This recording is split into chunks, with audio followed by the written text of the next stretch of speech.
A plague has ravished this land for eons, receding into the shadows for brief moments only to rear its head during eras of change. These are the things that Cassie would say when she did speak.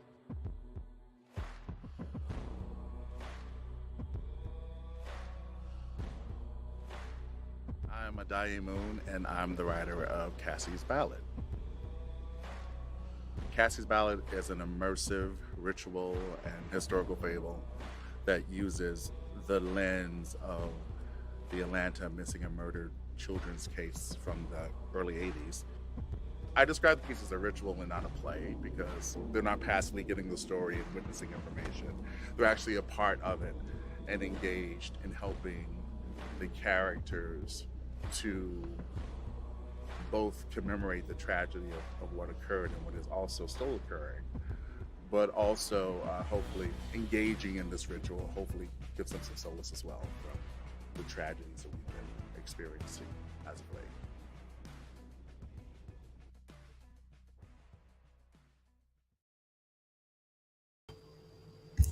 late. Hi, good afternoon, everyone. This is Mina McIntyre. I'm co-founder of Hush Harbor Lab, and we have Mr. Moon. Introduce yourself, Mr. Moon.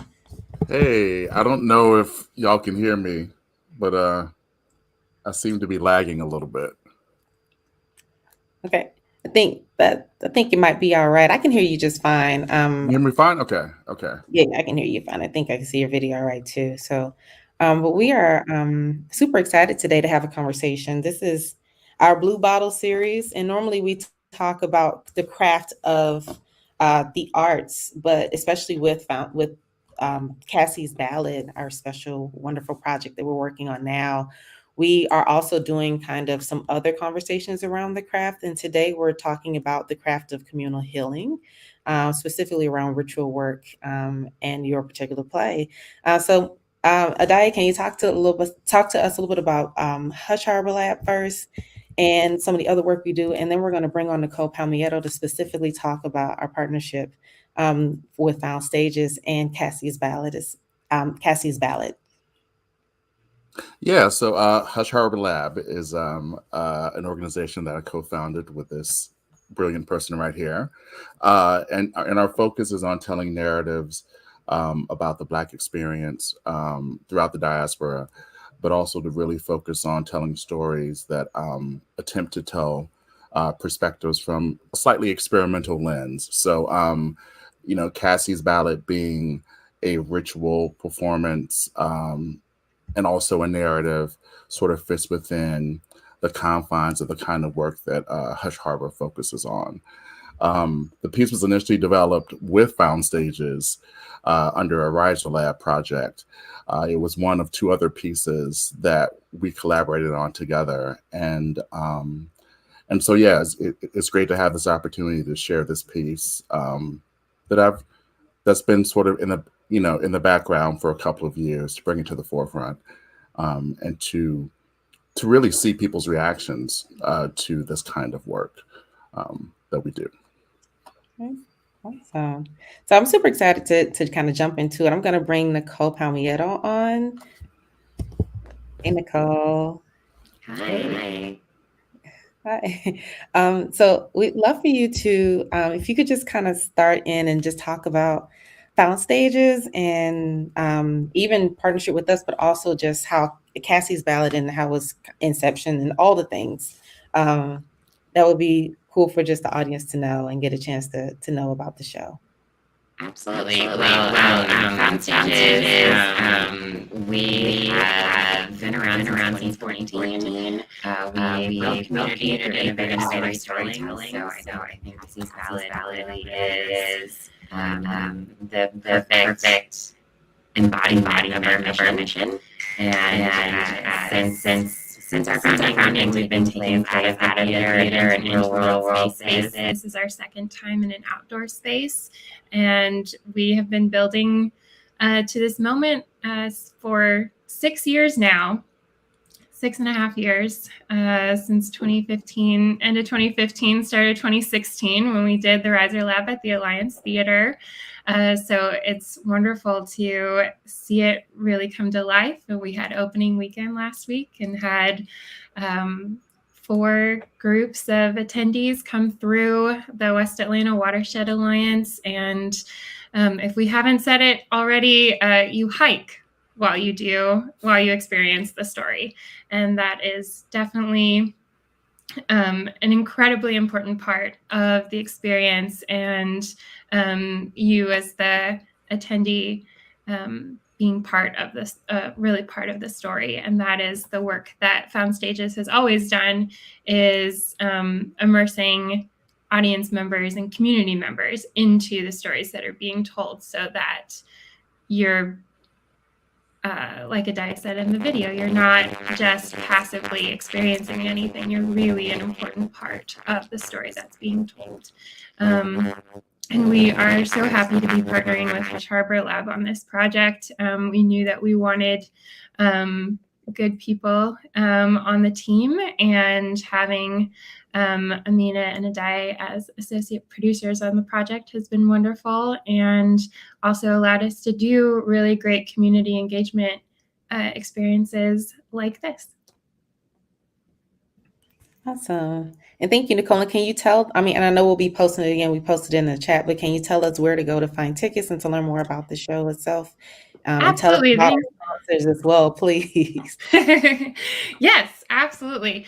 You can go to foundstages.org/Cassie's Ballad, hyphen between Cassie's and Ballad, to find out more about the show, to get your tickets, to access the show program, and also after you go on your hike with the characters, you can also access the amazing post-hike meditation that Hush Harbor Lab created for this experience, so that you can continue the ritual and extend your experience of it. So definitely go to foundstages.org/Cassie's Ballad. And I would love to mention all of our wonderful sponsors who have made this all possible. Those include our season sponsors, the AEC Trust and the Metro Atlanta Arts Fund, through the Community Foundation for Greater Atlanta. Our project sponsors, the Counter Narrative Project, which was their executive director actually came to the very first reading of this show in 2016 and signed on as a sponsor in 2019. So we're thrilled for that. Of course, we want to thank Georgia Council for the Arts, which also receives support from the Georgia General Assembly and the National Endowment for the Arts. We would like to thank the City of Atlanta, Mayor's Office of Cultural Affairs. We would also like to thank the West Atlanta Watershed Alliance for being an amazing host venue. Awesome. Thank you so much, Nicole, for hopping on. And we're going to hop you off, and so we can introduce our panelists and get started, because I really want to go ahead and start our conversation. I'd love to hear where they are and what they do, but we can't wait to see you this weekend and even part of next weekend when we come to see the show. Thank you. Bye. Awesome. So shall we introduce the panelists? Yeah. Okay. Awesome. So I'll introduce Dr. Love first, and then we'll introduce Dr. Little. Dr. Velma Love is Associate Professor of Interdisciplinary Studies and is the Director of the Doctorate of Ministry program at the Interdenominational Theological Center in Atlanta, Georgia. She is the author of Divining the Self, a study in Yoruba myth and human consciousness. And her research focuses on African and African American religious traditions and spiritual practices. Dr. Love is a cultural worker and storyteller, a ritualist, and ancestral lineage healing practitioner, and a narrative coach who strongly believes in the power of the arts to change lives. So I'm going to welcome her on first and say thank you, Dr. Love, for being with us. Welcome. Thank you. Thank you, Amina. And wow, it's great to meet you after email exchanges and kind of stumble upon Hush Harbor Lab online. And so I'm glad to have some real contact. This is such a fascinating project. I'm thrilled to be part of the conversation. Awesome. Thank you so much. And we can't wait to kind of hop in the conversation with you. But I'll go ahead and bring on Dr. Lahronda Little, is a mystic, healer, teacher, and pastor who draws from her rich cultural and spiritual heritage to nurture and guide others to wellness and wholeness. And influencing women's health and well-being, Lahronda is deeply concerned by the intersectional challenges of socioeconomics, race, gender, politics, and the environment. She's a certified health partner with the Predictive Health Institute of Emory and the Georgia Institute of Technology, a program that focuses on health from three perspectives: physical, spiritual, and mental. Passionate about leading programs in spiritual formation, women's ministry, and health. Dr. Little is the pastor of the United Methodist Church and holds a PhD in spiritual care and pastoral theology from Emory University. She is the director of the Women's and Theology and Ministry Certificate Program at Candler School of Theology, and her gifts have taken her around the world as a wellness clinician, speaker, and instructor. And so I'm going to bring Dr. Little on. Thank you for joining us.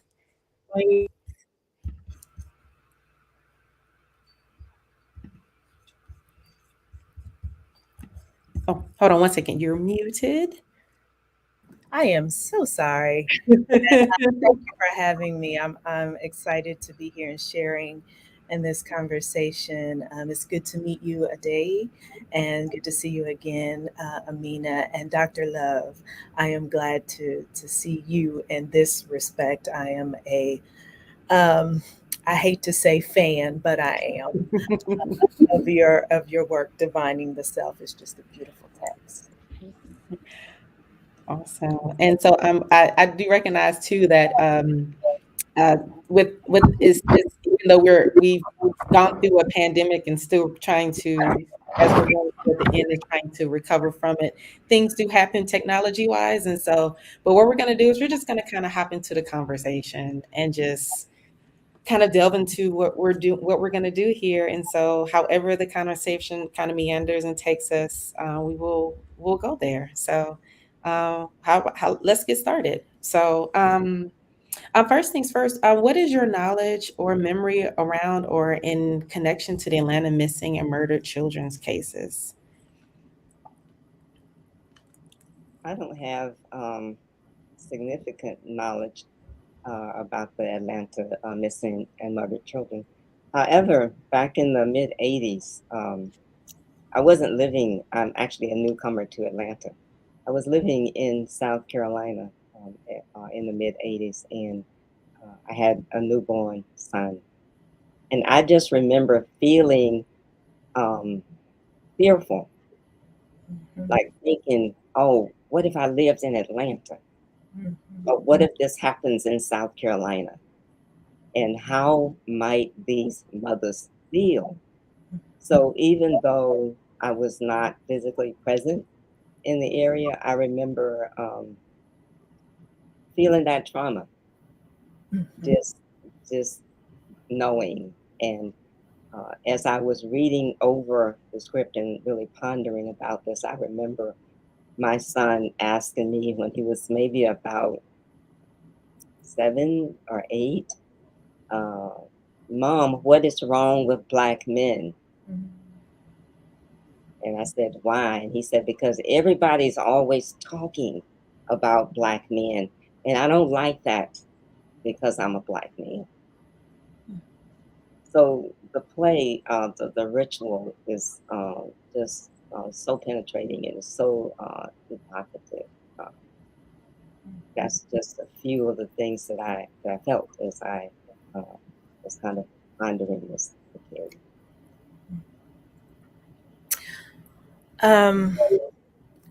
I was between the ages, okay, so the early 80s, I was around 5 to 7 years old in that time frame in which these things occurred.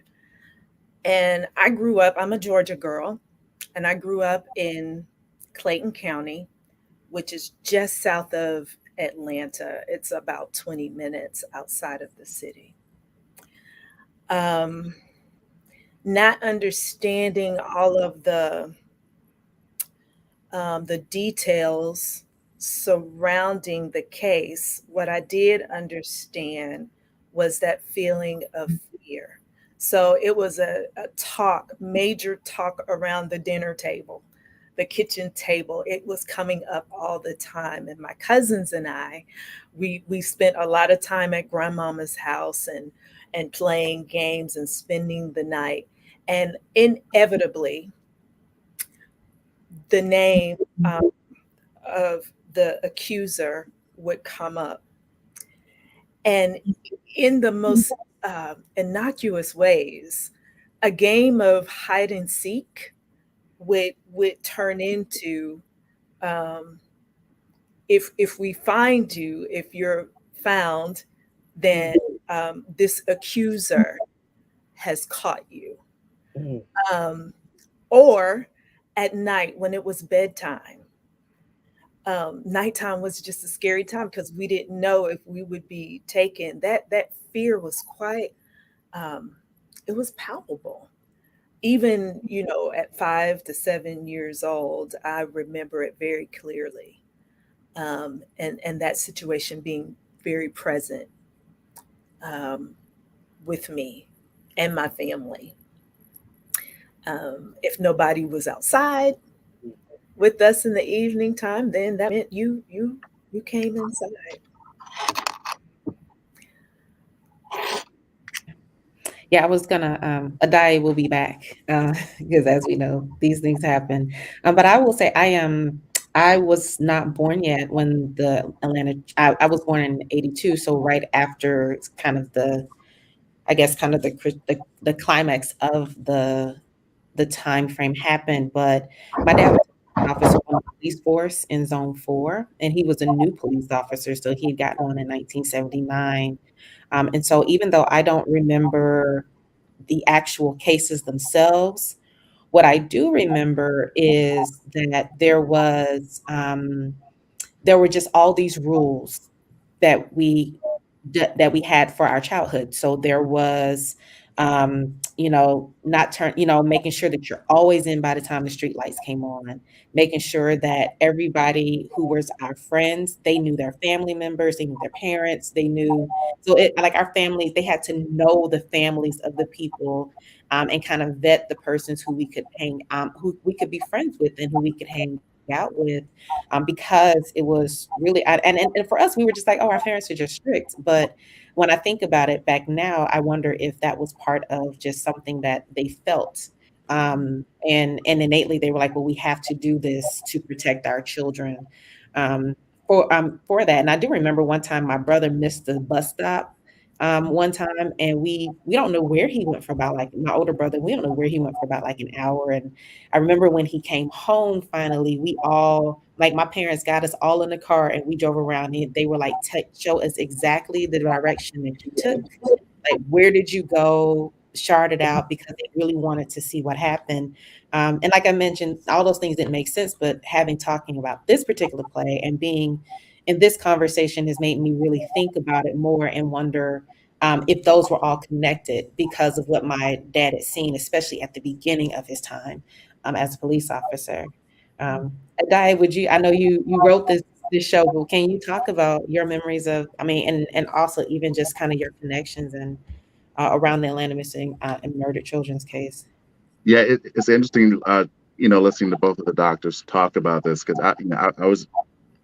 I was really young when it happened, and I was living in Jacksonville, Florida. But growing up in a all black working class neighborhood, my entire reality was centered in black folks and blackness. And so the missing and murdered children's case was the first time that I personally became aware that there might be something potentially dangerous or life-threatening about being a black male.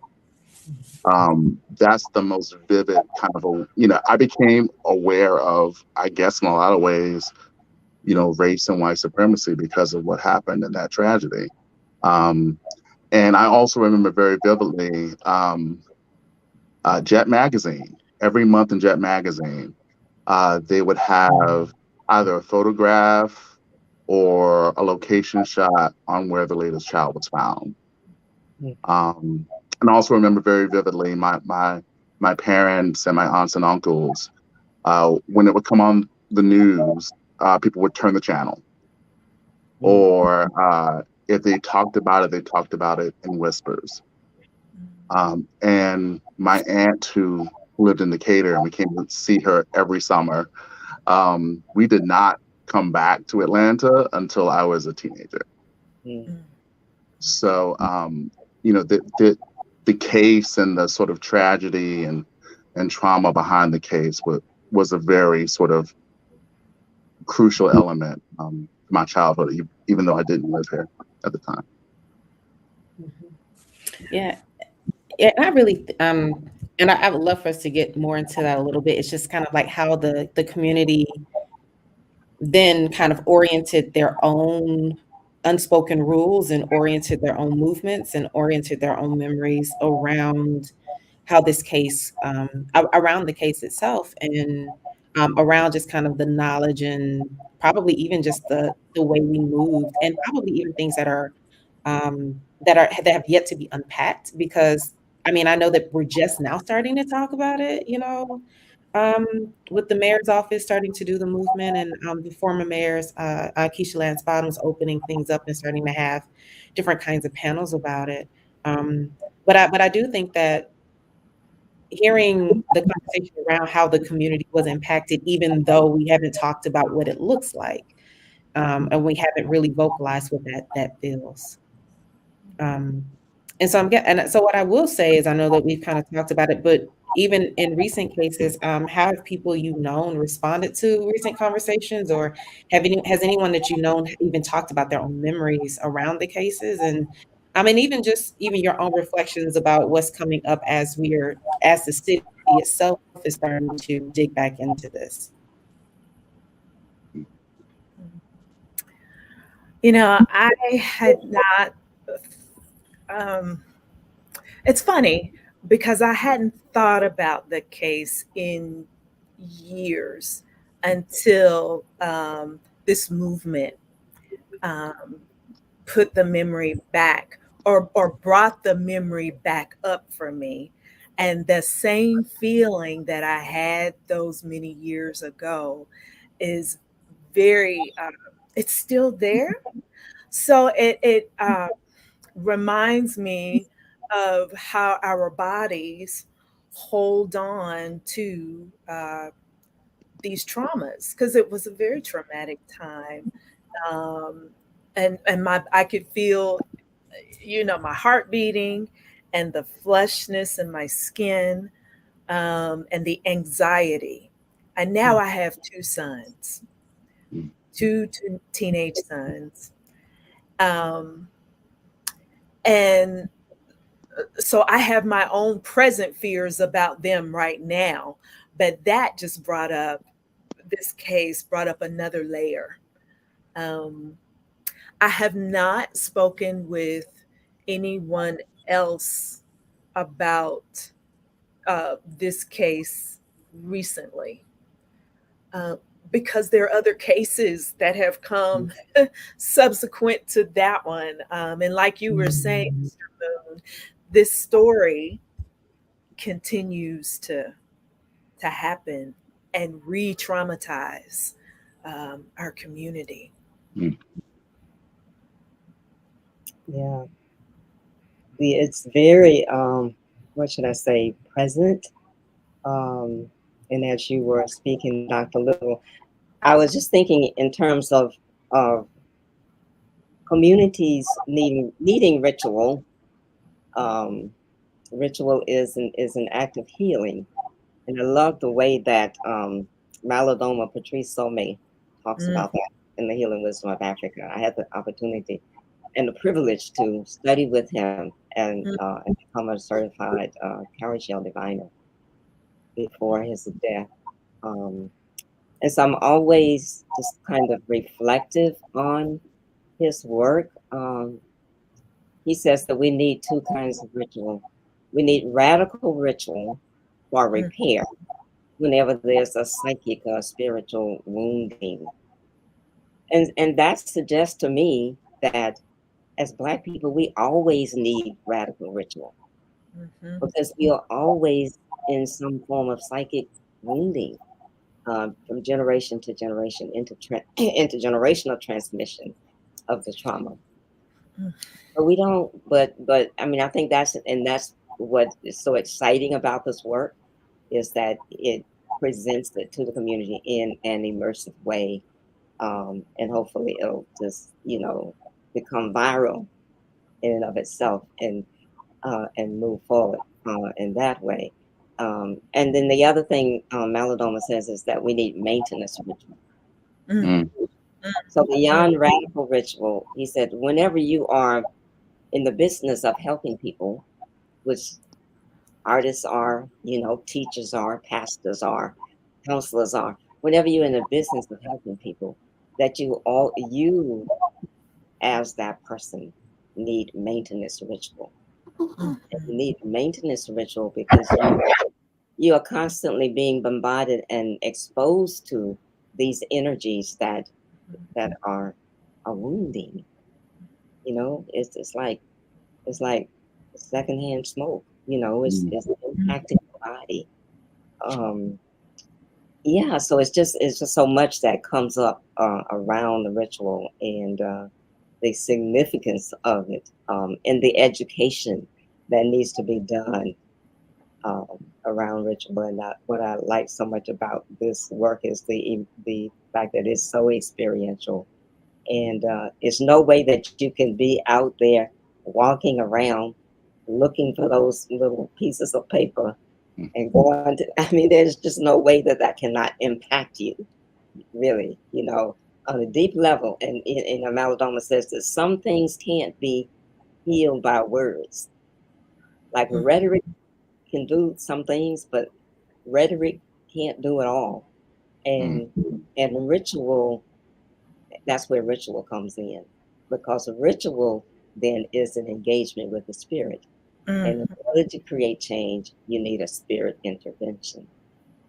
Yeah. So these are just some thoughts that are flowing through my mind as I think about the book. I love that, Dr. Love. The work of ritual brings us back to the present, or brings us in the moment. And for me, it's a remembering of the sacred self. Yes. That's what these rituals do. They remind us of our sacrality, that we're not the whole of these traumatizing events. Yeah, and the remembering, I think, when you said that, I'm thinking of putting the pieces together. Being out there to say to start us off, we're looking for these infected body parts, and so which I think is such a powerful metaphor, because we have these pieces, our pieces as a people are scattered and fragmented, and we are constantly seeking, even when we don't know, even when we don't call it that, even when we don't realize what we're doing, we are seeking that repair. We're seeking to bring those pieces together. As in my work as an ancestral lineage healing practitioner, I just come across my clients who say, I don't know who I am. I don't know where I belong. I don't know what I'm supposed to do. I don't know. I'm just feeling displaced and disconnected. And that ritual then can help us anchor ourselves. It can help us reconnect to ourselves, who we are, and to our lineage, and into our communities, because a trauma like the Atlanta missing and murdered children is such a wound, to the spirit, until we don't want to talk about it. It's like Cassie losing her voice. It's unspeakable. It's was shocking. And so to kind of be a little bit, a little bit removed from it, but then not so removed from it, Mm. because somewhere in there there's a line about the killing continues. And it just, it's just in different forms and different places and different, and so, it's just, uh, what should I say, phenomenal way to draw attention to a healing use of ritual. We often think about uh, ceremonies, and we think about sort of standard sort of. I grew up in the United Methodist Church as well, Dr. Will, so I know about the method, Right. Right. the method of ritual, right? Absolutely.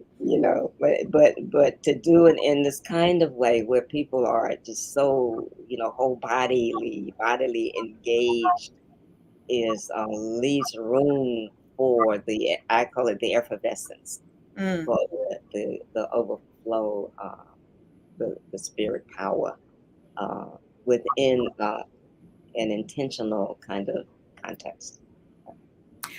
As you're talking, I'm sorry, but you bring up something, as you're talking, and this thread of remembering and the bodies and being in nature and ancestral work.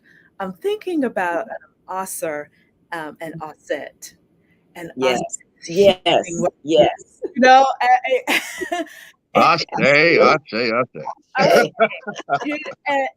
It just brings that up so powerfully for me. This is what you've brought to the present a day, that work. You brought that ancestral healing work and that healing modality to the present with this immersive experience. Yes, And it's quite powerful. absolutely. Yeah. And Daya, I would love to pull you into part of this conversation because I know you are someone who's also an avid reader. You study a ritual, you study Sommeil, you've done all that work. Can you talk a little bit too about your crafting of the ritual and what was happening for you as you were writing this as well? Because especially as we're listening to the kinds of ritual that the community needs, I'm particularly struck about your conversation, Dr. Love, about the maintenance ritual. And something, when you said it, it really resonated with me because I've always viewed the scripts as being a ritual that is supposed to heal and to continue to make the community better by its telling of the story. So it's not supposed to end. It's really a beginning for me. And so, Adai, would you please talk a little about your crafting of this particular ritual and why it was important for you to call this a ritual to begin with? Yeah, as an artist and person that works professionally as an artist, you how can I say this? You get to a certain point, like, I'm thinking a person my age now, in my 50s with a gray beard, where it becomes really important for you to start speaking your truth to power in your work. And I think as an ongoing student of African traditional spiritual practices, those elements have always been in all of my work. But I think the older that I get and the less fucks that I give, the more intentional and important it is to, for me to make sure that is seen, because I think a lot of my work is about my own healing. And I do believe that in my own personal healing and the healing of my family and friends, that I'm also healing my ancestors as well. So so the way that I thought about the piece as I was conceiving it was that I knew how definitive this event was for me in my life, and people that I know who lived in the city, how impactful it was in their lives. And so it really became a matter of, how do I give voice to the pain and the tragedy that wasn't addressed, but also provide some sort of balm to help the healing process. because as the doctor said, it's like, dealing with, the very violent aspects of living in a racist society. We are in a constant state of, maintenance, and ritual preparation, and I would even say, preparation for warfare as well. We're in a constant state of that, and so I started thinking about, how can we use art and our creativity and our creative practice as tools to provide audiences in their own healing process. And so that was kind of the framework that I really thought about as I was constructing the piece. And I love the fact that the doctor mentioned, Asar and Aset, because that idea of bringing those pieces of that deity back together to try to create wholeness, I think is really at the core of all ritual practice.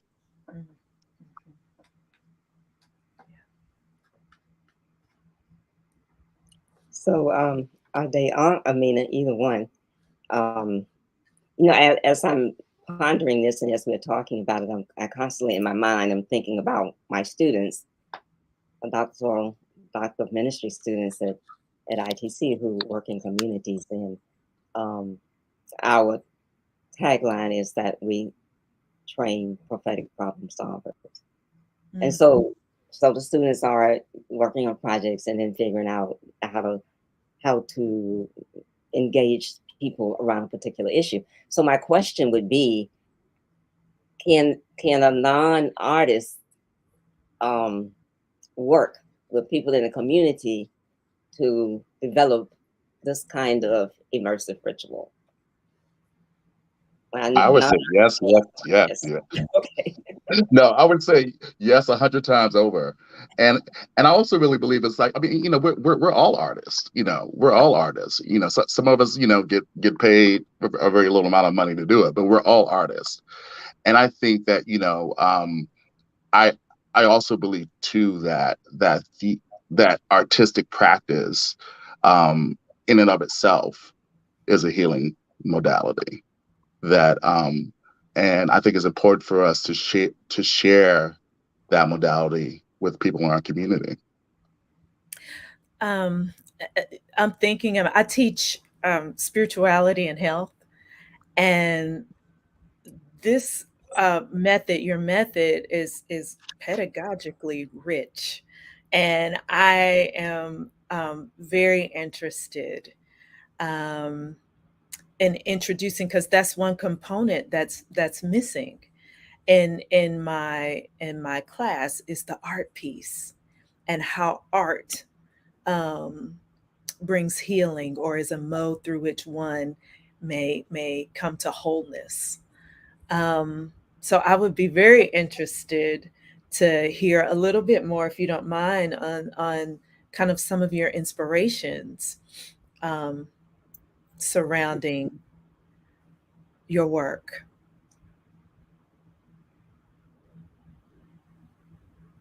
Well, I mean,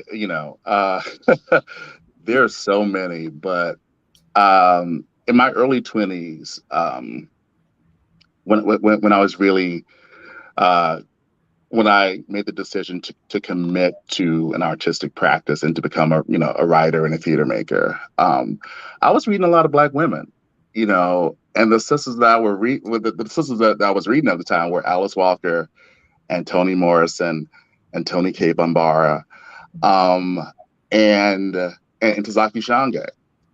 And in the work of all of those women, so much was like about healing and about remembering. And it was interesting because, like, I was reading all these sisters, but I was reading the brothers too. But like, the brothers were obsessed with the white man. And the sisters were obsessed with healing themselves and their communities. And there was something about that I automatically connected with for some reason. And also around the same time, I was a student in at Clark Atlanta University, and there was a really rich Black independent film community, and you know, I discovered the work of Halle Jarima, and was honored to see the premiere of Daughters of the Dust when that was first released. And, you know, I mean, Jarima's work and Julie Dash's work, I mean, it changed the course of my life. And so, yeah, those are a few of the influences. Thank you. That's beautiful. Of course, none of that surprises me. And I think you're spot on in your observation regarding the healing focus of the women, Black women. Yep. And, Yeah. and I'm sorry, go ahead, Dr. Love. No, I was just going to ask about the how you structured this piece, kind of, yeah, in a ritualistic way, and which I'm sure was intentional. But how do you see ritual happening in Black spiritual / religious community circles? Yeah, just in an organic kind of way. Well, it's funny. Even though I'm not a Christian, I'm not a practicing Christian, I grew up in church. I grew up in a Baptist church. And when I'm teaching theater, like one of the first things I talk about are the ritualistic origins of theater. And so if you look at a church sermon, it is essentially the exact same structure as a story. And so by making students aware of that structure and making, you know, people aware that, you know, even the structure of the stories that we tell are already ritualistic. When it comes to embedding that in the work, it's just really about highlighting that. You know, it's like, where does the benediction take place? You know, where's the sermon? You know, where's the call to prayer? You know, and how can we arrange these things in a way that people feel the power and the impact of the story itself, but they also, in some form or fashion, by the end of the experience, they also get either a charge or a call to arms, so to speak. So, you know, I mean, for me, it was just like, just going back, you know, to those days at church when I did not want to be there, but realizing that I was in the midst of a ritual and that ritual exactly mirrors narrative structure automatically. And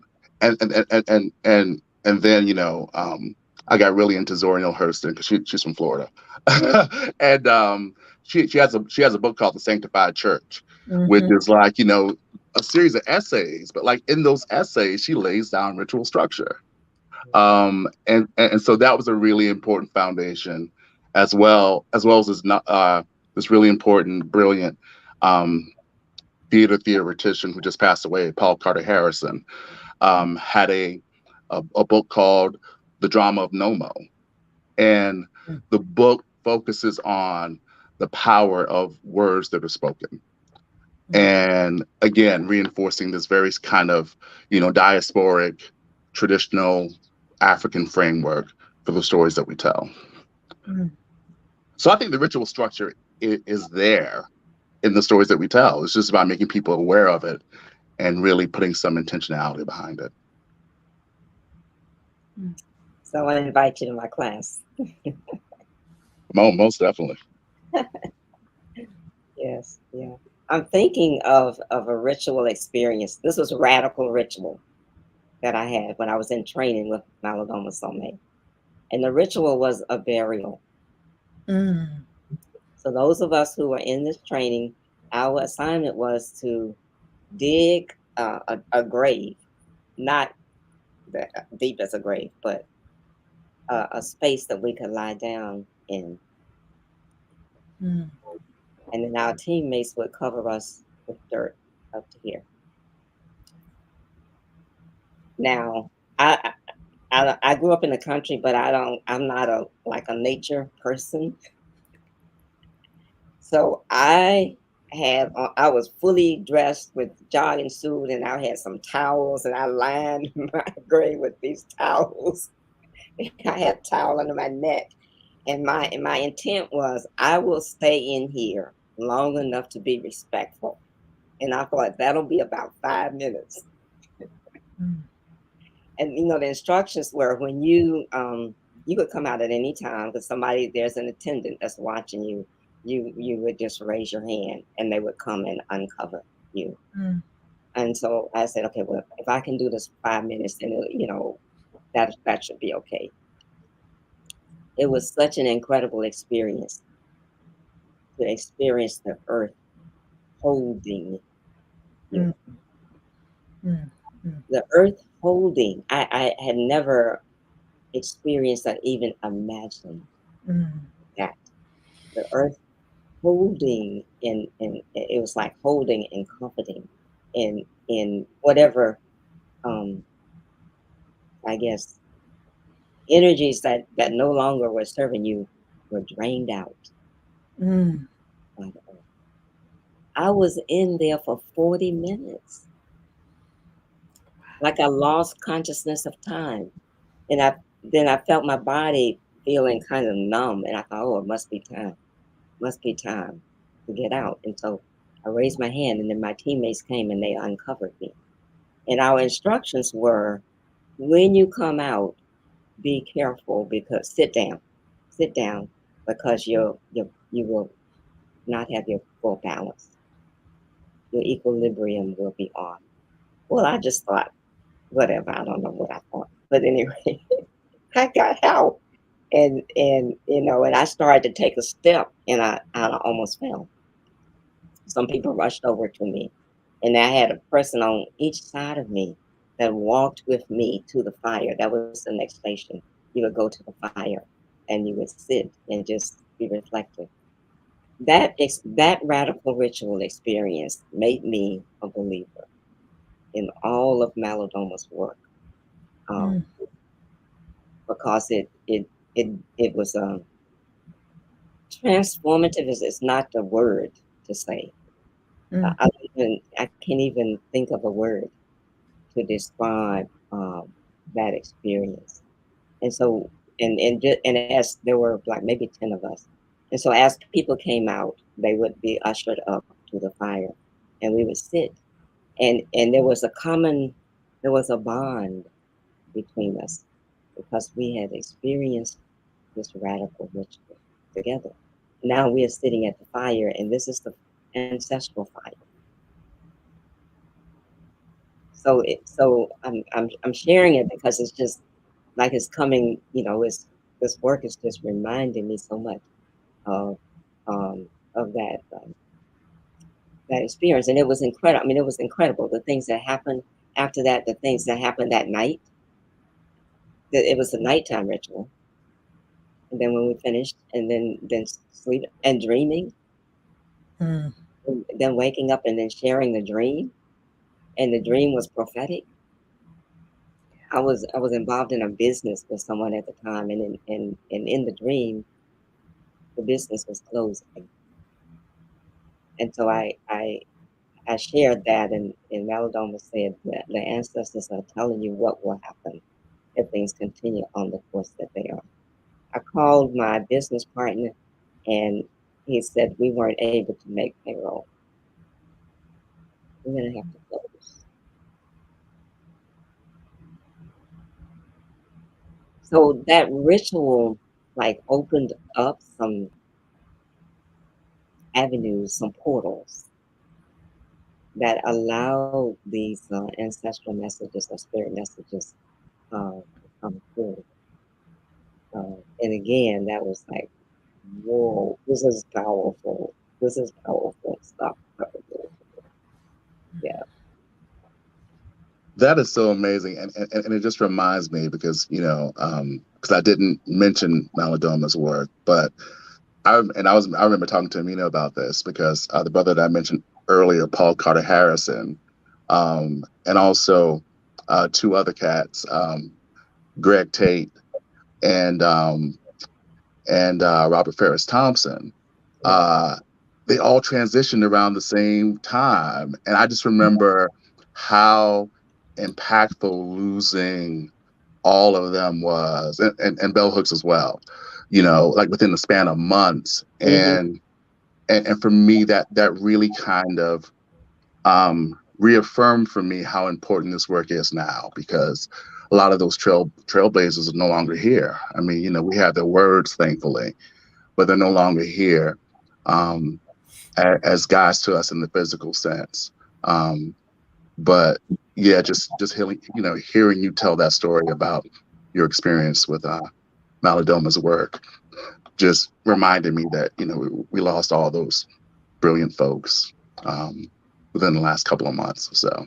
Yeah, and while they left the spirit plane, while they left the physical plane, on the spirit plane they are alive, and they are cheering us on to continue the work.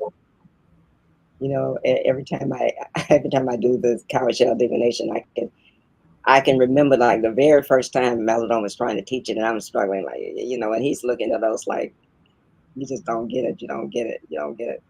And now when I do it, it's as if he is smiling. It's like, she got it, she got it, So yeah, it's we have that sacred obligation, I think, to carry on that healing work. This conversation is such a powerful reminder of the importance of ritual not being rote. And so I'm thinking about, the church, and all of our rituals in your typical church are in the inside, and we can expect it. They're the same. Now, there's something okay about that, but we lose the essence and the power that's available to us through ritual by maintaining or dispensing with the effervescence, to use your word, of the ritual. So I will definitely carry this conversation with me as I go back into the walls of the church, because word did come to me through ritual that even within the tradition, I don't have to do the thing the same way. So thank y'all for that. Yeah. And I'll add, and then I'm going to have to usher us toward the close, because as rich as our conversation is starting to become, I am also mindful of our time. But in my own work as a minister and as an artist, my processes are the same. If I'm writing a play or if I'm writing a sermon, they are exactly the same. And I think we don't talk enough about the divinity of creation, and we don't talk enough about this God work that happens when you create something out of nothing. The only entity that creates anything out of nothing is God. And then that is why I believe artists have this wall that they kind of hit. And I think that's the reason why after ministers have finished doing their work on Sundays, they hit this other wall. Because when you're doing divine work, as humans, we have to kind of give our bodies the rest. But I just kind of wanted to add that to this particular conversation about ritual and about the arts and seeing how it can go. I mean, even for me in my own ministry path, I asked and really demanded to not take a traditional path, so that I was able to not have to put away the art side just in order to do the ministry. And it's met a lot of pushback, which it happens. But I do think that there should be more conversations about what it means to be as one of my friends, I see Darcy Jarrett says, to be an artist minister or an arts minister, or someone who is willing to make sure that both of those hold both of them in tension at all times.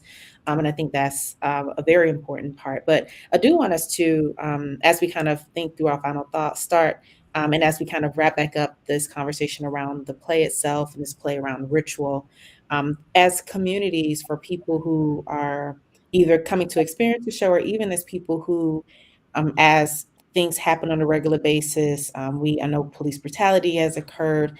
Our communities are gentrifying. There's so many different many deaths that are occurring in our communities, and a lot of many griefs that are happening and building up. You just kind of talk a little bit about ways that we can talk, that we could recommend the community either start to kind of reach back, and even things they may do within their own homes or in their own smaller spaces, in terms of ritual that can assist them in at least processing some of what they're feeling.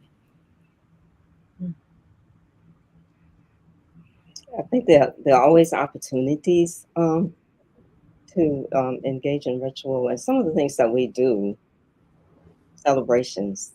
Right, this is a time of year of graduations, and that graduation is a mark. I mean, it's a rite of passage, and so using that to introduce the whole idea of this child is not just graduating from high school and going to college.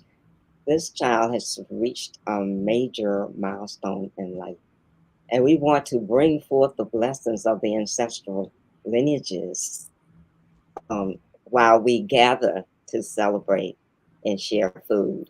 And, just having opportunities for people to say, I give you this gift.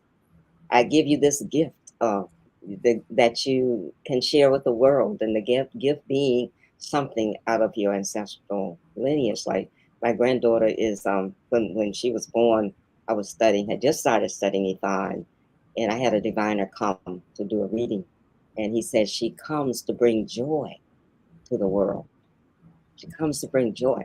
And she does. I mean, she brings in sunshine whenever she walks in the room. Boom, the light comes on. So sharing that with her, and then having people share stories. So just a story, some of the things that we do with story can become ritualized in a way that, become a maintenance ritual, so that when she goes off to school and she's got to stay up all night and do that work, there's that memory. There's that memory of how she was showered with the gifts of endurance and insight and all those things. So that's one example that comes to mind. I'm thinking about family reunions. Yes. I'm think the last family reunion that I attended was several years ago, and my grandmother was still with us at that time. And to hear her and the surviving siblings talk and share the stories of how they grew up, I can still hear them and remember the stories they told just about verbatim. I was sitting on the edge of my seat, and so were my boys at the time. Were little boys, and they were so attuned in that moment. Family reunions, the sharing of stories and the breaking of bread, and preparing these meals, even if you don't cook them, but passing the plate. I think there's something powerful in these rituals, and we don't see them, we don't name them in general as rituals, but they absolutely are. They absolutely are.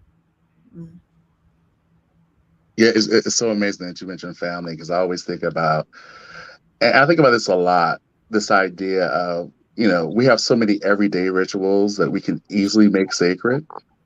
Because I literally just thought about my parents, and how meticulous they are about having a clean house and not having clutter in your environment or your space. And and it took me years to realize what a powerful ritual that is, and that was. And it's something that, my mom and dad partake in, my grandmother partook in.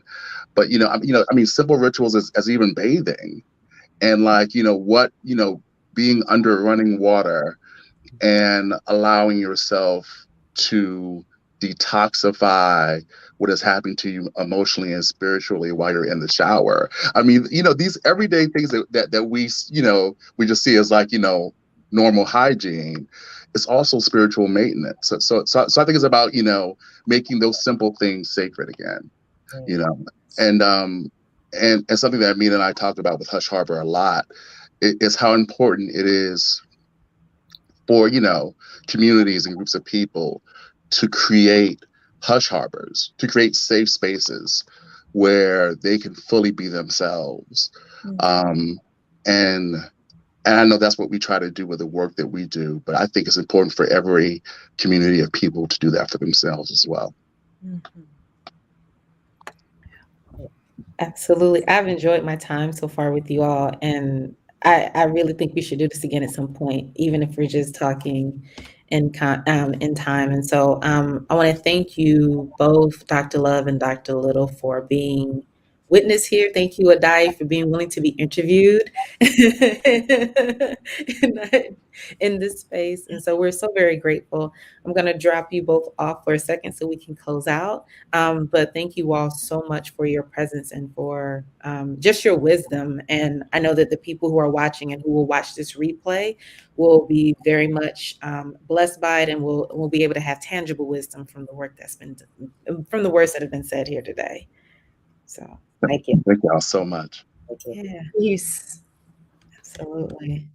So, Adai, shall we just go ahead and roll the banner really quickly? And yeah. That was a blessing. So thankful that. Yeah.